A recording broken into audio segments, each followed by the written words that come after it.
욥기 3장 1절부터 10절까지 저와 여러분이 한 절씩 교독하겠습니다. 그 후에 욥이 입을 열어 자기의 생일을 저주하니라. 욥이 입을 열어 이르되 내가 난 날이 멸망하였더라면 산에 아이를 베었다 하던 그 밤도 그러하였더라면 그 날이 캄캄하였더라면 하나님이 위에서 돌아보지 않으셨더라면 빛도 그 날을 비추지 않았더라면 어둠과 죽음의 그늘이 그 날을 자기의 것이라 주장하였더라면 구름이 그 위에 덮였더라면 흑암이 그 날을 덮었더라면 그 밤이 캄캄한 어둠에 잡혔더라면 해의 날 수와 달의 수에 들지 않았더라면 그 밤에 자식을 베지 못하였더라면 그 밤에 즐거운 소리가 나지 않았더라면 나를 저주하는 자들 곧 리워야단을 격동시키기에 익숙한 자들이 그 밤을 저주하였더라면 그 밤에 새벽 별들이 어두웠더라면 그 밤이 광명을 발할지라도 얻지 못하며 동틈을 보지 못하였더라면 좋았을 것을. 이는 내 모태의 문을 닫지 아니하여 내 눈으로 환난을 보게 하였음이로구나. 아멘. 욥기 1장과 2장 그리고 오늘 본문이 시작되는 욥기 3장은 그 형식에 있어서도 그 내용에 있어서도 참 많은 부분에서 구분이 됩니다. 욥기 1장과 2장은 욥기 전체에 있어서 서론 부분에 해당되고 또 결론에 해당되는 욥기 42장, 이 1장, 2장과 42장은 산문의 형식으로 되어 있습니다. 그런데 본론에 해당되는 욥기 3장부터 쭉 이어지는 그 내용들은 시로 되었습니다. 시편처럼 시로 쓰여진 겁니다. 그래서 우리가 오늘 본 이 본문의 말씀도 시로 쓰여진 것이어서 그 운율이 있습니다. 거기에 따라서 읽으면 더 분명하게 우리 마음에 와닿는데, 그런데 그 내용에 있어서도 참 많이 차이가 납니다. 욥기 1장, 2장에 나왔던 그 사람과 3장에 나오는 이 사람이 동일한 사람인가 싶을 만큼 이 욥의 마음과 그 말과 태도가 달라지는 것을 볼 수 있습니다. 우린 성경에 참 믿음에 많은 위대한 신앙인들을 보게 되는데 때로는 성경에서 나와 있는 그대로 그 모습을 볼 때에 우리가 생각하는 어떤 이미지, 믿음의 우리의 선조고 또 선배고 위대한 신앙의 또 위인이고, 그래서 좋은 면들만 보려고 하는 경향들이 있는데 굳이 그럴 필요는 없습니다. 성경에 나와 있는 그냥 그대로 그 인물을 보는 것이 중요하고 또 그것이 맞습니다. 그래서 욥기 3장에 보게 되면 1장과 2장에서는 모든 소유를 다 잃어버리고 그리고 10명의 자녀도 다 죽게 되고, 이때도 하나님을 향하여 원망하지 않았습니다. 그리고 자신의 몸에 발바닥부터 정수리까지 이 몸에 온갖 종기가 다 남에도 불구하고 그래도 입술로 범죄하지 않았습니다. 그랬던 욥인데 오늘 본문이 시작하는 욥기 3장 1절에 이렇게 나옵니다. 그 후에 욥이 입을 열어 자기의 생일을 저주하니라. 욥이 자신의 입을 이제 열기 시작하는데 이 바로 앞에 보면 욥을 위로하기 위하여 찾아온 세 친구가 등장합니다. 그들과 함께 욥이 7일 동안, 일주일 동안 그냥 침묵하고 대화를 하지 않습니다. 욥의 마음에 어떤 마음이 있었겠습니까?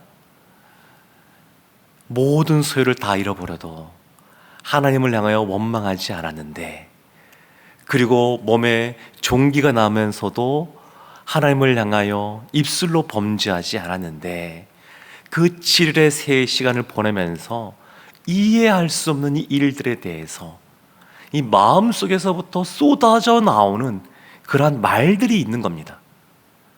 지난 세월 동안 하나님을 신뢰하고 하나님을 의지하고 하나님을 믿고 나아가는 사람들에게 하나님께서 선을 베풀어 주시고 실제로 그와 같은 복을 받아 누리며 살았는데, 그런데 실제 지금 자신이 겪고 있는 일들은 지금까지 가졌던 것과는 전혀 다른, 이해할 수 없는, 왜 이런 일이 나에게 벌어지는지 이해할 수 없는, 어쩌면 처음엔 내가 무엇인가 잘못해서 그런가 보다 생각하면서 자신의 삶을 돌이켜도 봤을 텐데 그런 모습이 보이지 않고, 그러면 왜 이런 일이 벌어졌는가?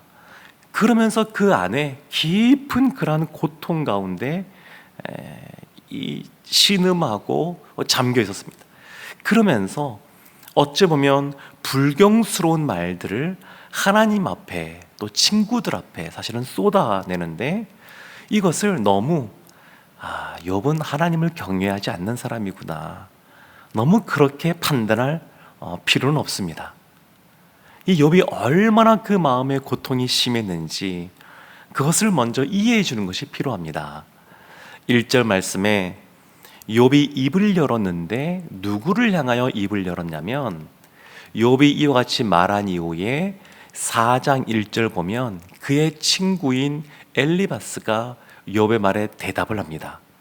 그러니까 이 말은 하나님을 향하여 말한 것이 아니라 친구들을 향하여 말한 겁니다. 자신의 생일, 어느 때보다 기쁘고 즐거운 때인데 그 생일을 저주하는데 차마 하나님을 향하여서는 그렇게 말하지 못하고, 그렇지만 자기 안에 그와 같은 마음들은 있고, 그래서 그 마음을 친구들에게 이야기하는 겁니다. 그래서 어떤 면에서는 사람이 너무 어렵고 힘든 일을 겪을 때 그 친구들이 옆에 있는 것은, 그래서 그 친구들에게 무엇인가 말을 하는 것은 그 친구들이 그 문제를 해결해 주는 못해도 마음이 좀 시원해지고 좀 갑갑함이 좀 덜해지고 또 자신의 생각이 좀 정리가 되어지고 그런 어떤 유익이 있습니다. 물론 그 친구들이 공감해 주면 훨씬 좋을 텐데, 그렇지 않고 그냥 비난하거나 그냥 동조하는 것에 그치면 더 어려워지기도 합니다.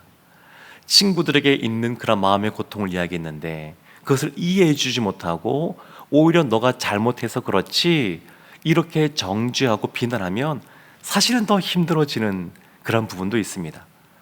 또 공감이 아니라 동조, 예를 들어서 욥이 자신이 태어난 것을 저주하고 차라리 그 아내가 말했던 것처럼 죽는 것이 낫다, 이렇게 말했을 때에 만약에 그 얘기를 들었던 친구가 나도 그래 이렇게 말하면, 서로 이렇게 거기에 동조를 하면 그럼 우리 함께 죽을까? 이렇게 말하게 되는 겁니다. 그래서 이런 것은 안 좋은 겁니다. 그러니까 이런 동조가 아니라 이렇게 깊은 고통과 신음 가운데 있을 때 공감해 주는 것은 필요합니다. 그래서 어떤 사람이 어려움을 토로할 때 그 사람의 입장에서 이야기해 줘야 됩니다. 그 사람의 그 입장을 주어 삼아서 나도 당신도 당신이 그렇게 어렵군요 이렇게 말해야 되는 것이고요. 그리고 나도 그렇다 이런 말을 하지 말아야 됩니다. 그래야 말하는 사람이 마음의 위안을 얻고 위로를 얻고 다시 또 힘을 얻는 것을 볼 수 있습니다. 근데 욥이 얼마나 그 고통이 심한지 자신의 태어난 것을 저주를 합니다. 성경을 보면 하나님께 부름받은 선지자였던 예레미야도 사실은 그랬습니다. 예레미야도 하나님이 주신 그 사역을 감당하는데 너무 힘든 겁니다. 자신의 민족, 동족인 이스라엘이 다 자신을 적대합니다. 하나님의 말씀을 선포하고 하나님의 말씀대로 사역을 해가려고 하는데 사람들이 다 반대합니다.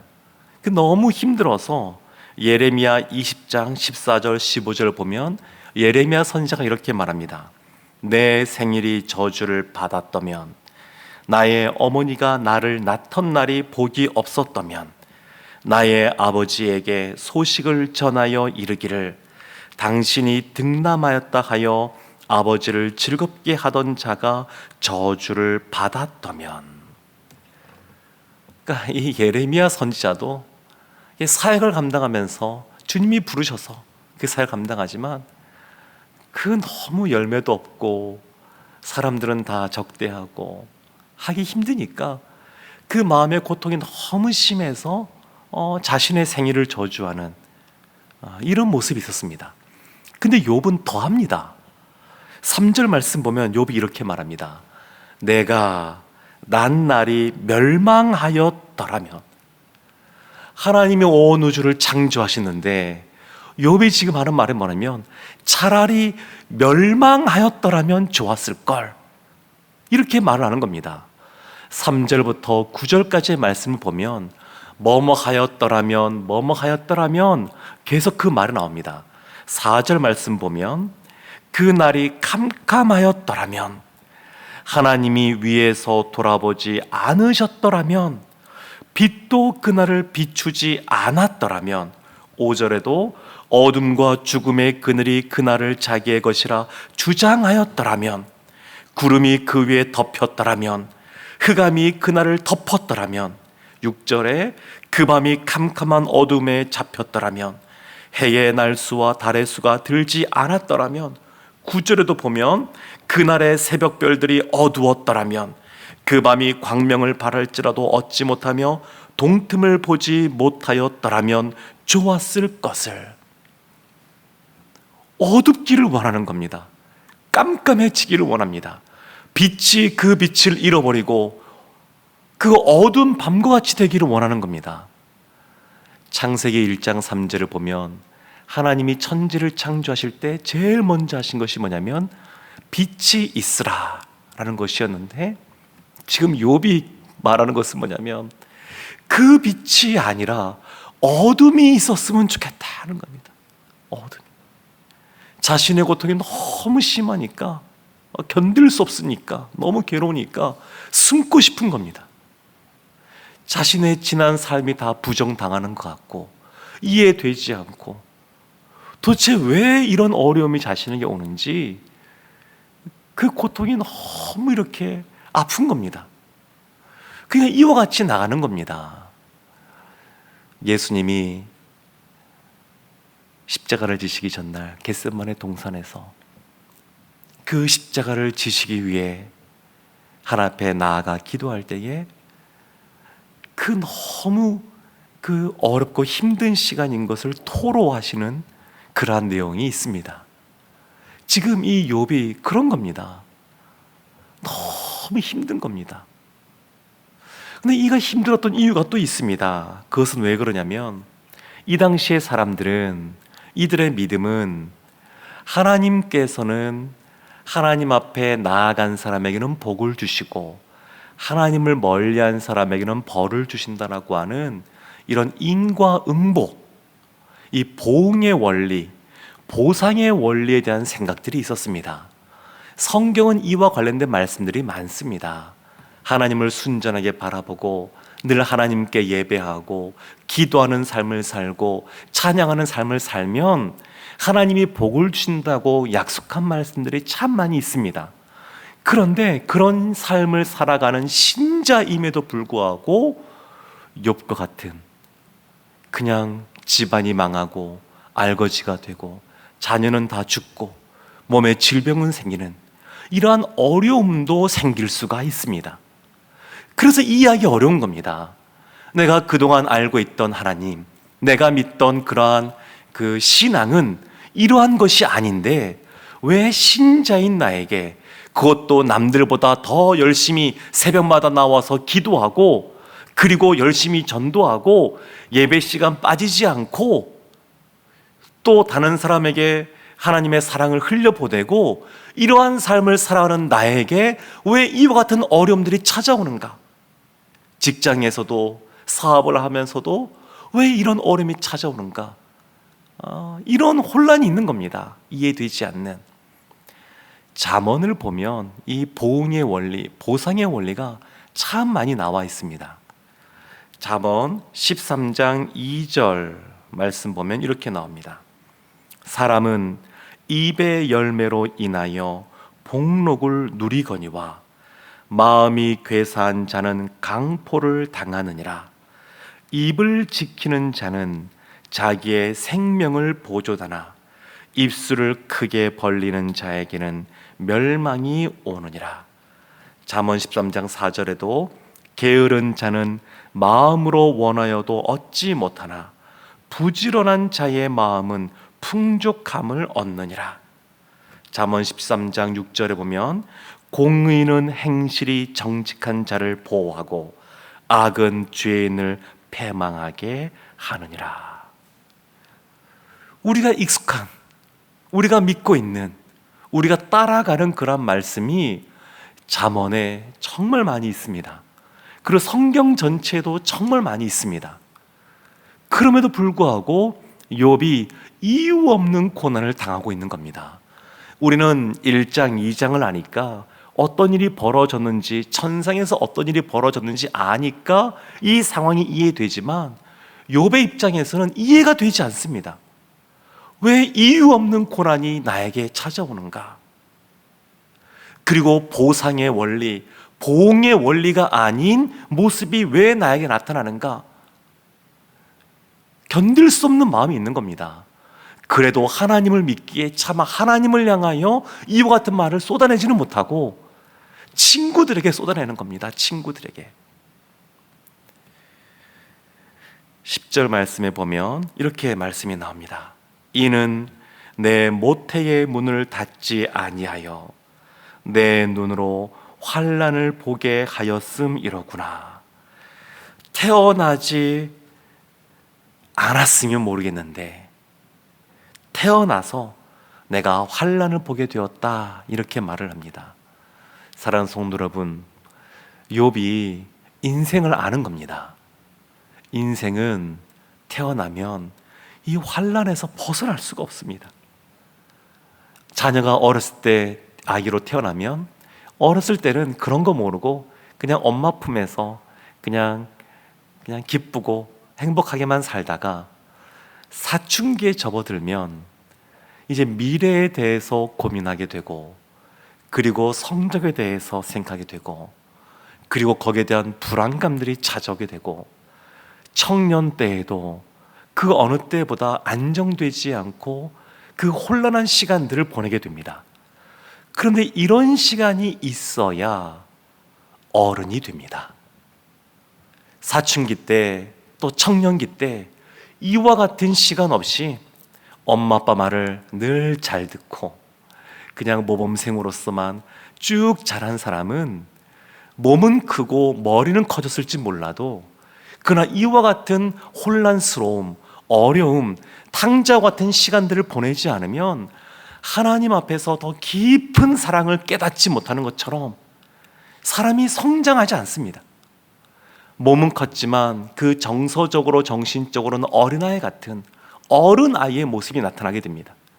그래서 사람이 성장할 때 어른이 된다라고 하는 것은 이와 같이 누군가의 돌봄이 없어도 스스로 그 모든 것을 이겨내고 세상의 모든 그런 것들을 받아들일 수 있는, 또 그것을 자신 안에서 세석할 수 있는 그러한 사람을 말하는데, 신앙에서도 마찬가지입니다. 신앙에서도 늘 주일학교 때부터 늘 예배도 잘 참석하고 또 여러 가지 그냥 가는 것마다 칭찬 듣고 그런 사람이라 그래서 혼란스러움이 없는 것이 아닙니다. 다니엘과 같은 그러한 사람도 있지만, 그러나 그 안에 얼마나 많은 내적인 갈등이 있었겠습니까? 나라가 망하고 포로로 잡혀갔고 목숨을 걸고 뜻을 정하여 나는 왕의 진미를 먹지 않겠다 말할 때는 그 안에 여러 가지 내적인 싸움들이 있는 겁니다. 요셉이 하나님을 향하여 원망하지 않고 늘 성실하게 살아갔지만 자신이 왜 형들에게 팔려갔는지, 억울하게 왜 감옥에 갇혔는지 그 안에 이해되지 않는 게 있습니다. 그 그럼에도 불구하고 그 혼란스러움 속에서 치열하게 하나님께 나아가고, 그래서 형들에게 팔려간 이후에 수십 년의 세월이 지나서야 하나님이 나를 먼저 보내신 것이구나, 그때서야 깨닫게 됩니다. 사랑하는 성도 여러분, 욥이 지금까지의 신앙생활은 하나님 앞에 믿음으로만 나아가면 하나님이 인생 가운데 늘 평탄한 길만 주실 것이라고 믿고 왔는데, 하나님이 그것을 깨뜨리고 있는 겁니다.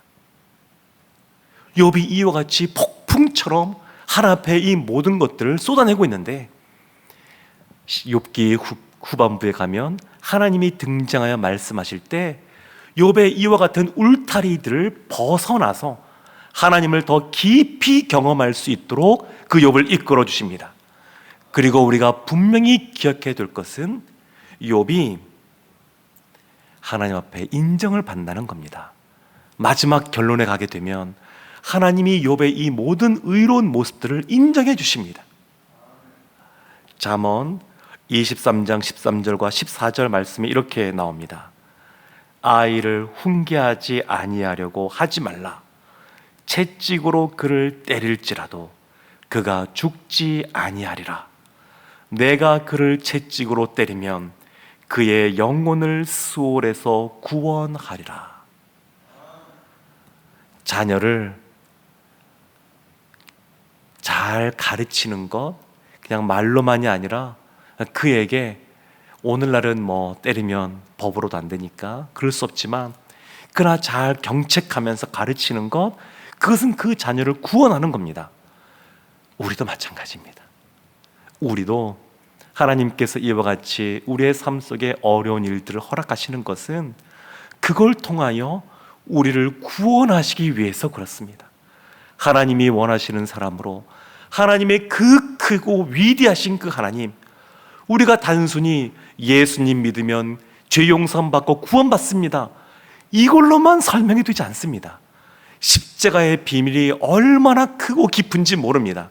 우리가 신앙생활을 수십 년 하고 말씀을 그렇게 연구한다 그래서 다 알 수 있는 분이 아닙니다. 하나님은 이 욥기의 말씀을 통하여 성도인 신자인 우리에게 더 하나님을 아는 지식이 풍부해지고 넓어지고 더 깊어지기를 원합니다. 사랑하는 성도 여러분, 이 욥기서의 말씀을 통하여 우리가 지금까지 가졌던 신앙의 그러한 울타리를 벗어나서 더 하나님을 깊이 만나고 그 하나님이 주시는 참된 위로를 경험하기를 주님의 이름으로 축원합니다. 아멘.